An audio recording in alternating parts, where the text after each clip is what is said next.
जय संविधान। मैं प्रेम प्रकाश यादव एडवोकेट। मैं बात कर रहा हूं नए कानूनी प्रावधानों में गिरफ्तारी। जो वर्तमान कानून 1 जुलाई 2024 से लागू हुआ है, इस कानून के जगह पर जो पुराना कानून यानी CRPC दंड प्रक्रिया संहिता था, उस कानून में यह प्रावधान था, उसकी धारा 41A में यह प्रावधान था कि किसी भी अभियुक्त को, किसी भी आरोपी को जिसने 7 साल से कम या 7 साल तक के अपराध का जिसके ऊपर आरोप था, उन व्यक्तियों को पुलिस 41A की नोटिस देती थी और 41A के नोटिस पर जब आरोपी व्यक्ति पुलिस थाने में आकर के अपना बयान दर्ज कराता था, पुलिस संतुष्ट होती थी। उनके बयानों के आधार पर जब पुलिस इस निष्कर्ष पर पहुंचती थी कि उसको क्या डिसीजन लेना है, तो पुलिस न्यायालय में आरोप पत्र या FIR जो भी उसको प्रक्रिया अपनाना होता था, पुलिस दर्ज कराती थी, न्यायालय में आरोप पत्र प्रेषित करती थी। जो नया कानून है भारतीय नागरिक संहिता 2023, इस कानून में यह प्रावधान किया गया है कि 3 साल या उससे अधिक के अपराध के लिए किसी भी वारंट की या किसी भी न्यायालय की अनुमति की पुलिस को गिरफ्तारी के लिए किसी भी आदेश की जरूरत नहीं होगी। उसको किसी भी नोटिस, अभियुक्त को नोटिस देने की जरूरत नहीं होगी। भारतीय नागरिक सुरक्षा अधिनियम 2023 के धारा 35 की उपधारा 7 में यह प्रावधान किया गया है कि कोई भी गिरफ्तारी ऐसे अपराध के मामले में जो 3 वर्ष से कम के कारावास से दंडनीय है और ऐसा व्यक्ति जो गंभीर बीमारी से पीड़ित है या 60 वर्ष से अधिक की उम्र का है,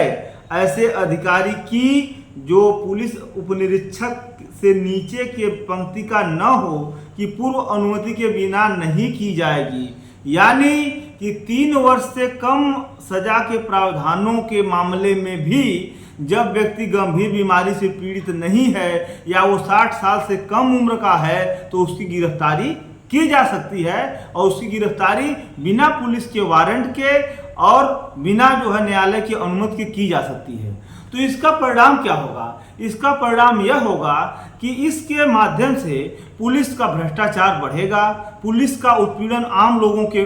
प्रति बढ़ेगा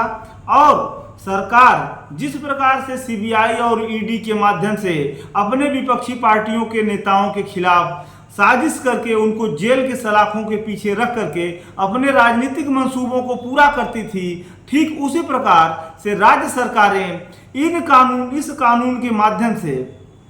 देश में जो भी राजनीतिक कार्यकर्ता, सामाजिक कार्यकर्ता जो सरकार की नीतियों के खिलाफ आवाज उठाएंगे या जो लोकतंत्र, संविधान, हक अधिकार की बात करेंगे, ऐसे लोगों को कुचलने के लिए, उनका दमन करने के लिए बिना मजिस्ट्रेट की अनुमति किए और बिना वारंट के पुलिस गिरफ्तार करेगी, उनका उत्पीड़न करेगी, उनका शोषण करेगी और पुलिस को भ्रष्टाचार बढ़ाने के लिए, पुलिस की घुसखोरी बढ़ाने के लिए, उत्पीड़न बढ़ाने के लिए यह एक हथियार मिल गया है। इससे सरकार और पुलिस के गठजोड़ से लोगों का उत्पीड़न बड़े पैमाने पर होगा। इससे संविधान में प्रदत्त जो मौलिक अधिकार था, स्वतंत्रता का अधिकार, वाक और अभिव्यक्ति की स्वतंत्रता का अधिकार, उस अधिकार पर भी लगाम लगाने की सरकार कोशिश करेगी, क्योंकि इसी कानून के माध्यम से जब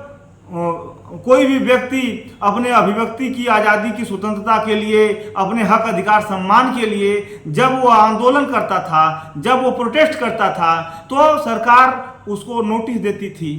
पुलिस के माध्यम से और उस नोटिस का जवाब होता था, विवेचना होती थी, चार्जशीट कोर्ट में दाखिल होती थी और न्यायालय में जाकर के वो व्यक्ति अपना पक्ष रखता था। लेकिन इस कानून के लागू होने के वजह से, धारा 35 का प्रावधान होने की वजह से पुलिस को एक अधिकार हो गया कि वो बिना न्यायालय की अनुमति और बिना वारंट के किसी भी व्यक्ति को गिरफ्तार करके प्रताड़ित कर सकती है। तो आप सभी लोगों को यह समझना होगा कि क्या संविधान में जो प्रदत्त अधिकार हैं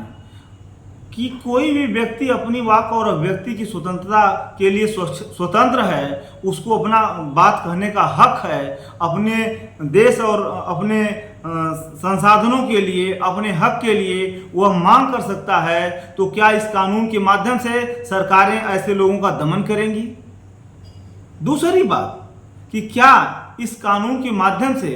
वे सारे लोग कुचले जाएंगे जो सरकार के नाकामियों को बेनकाब करेंगे? तीसरी बात, मेरा सरकार से सवाल है कि क्या छोटे छोटे अपराध के लिए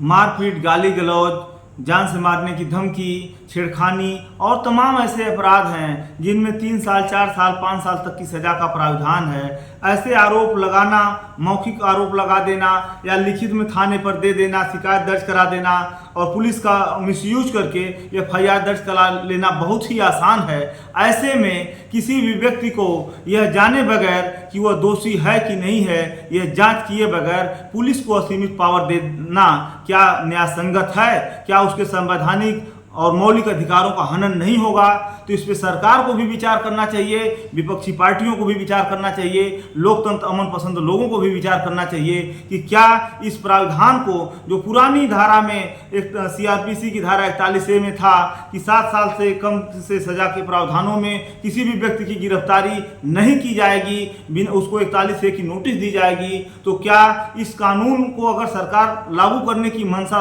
बना ही ली है और लागू कर ही दी है, तो क्या इस कानून में भी कोई ऐसा प्रावधान करेगी कि 7 साल तक के जो अपराध हैं उसमें उनको छूट देगी, 41A जैसा 35A या कुछ ऐसा अमेंडमेंट करेगी या इसमें संशोधन करके जोड़ेगी कि जिससे लोगों की मौलिक अधिकारों का, उनकी स्वतंत्रता का हनन न हो और उनको अपराध साबित होगा नहीं होगा उससे पहले जेल के सलाखों में भेज करके उनका उत्पीड़न बंद हो। आप सारे लोगों को सोचना है, समझना है, निर्णय लेना है, सरकार को बताना है और सरकार को भी समझना है। धन्यवाद।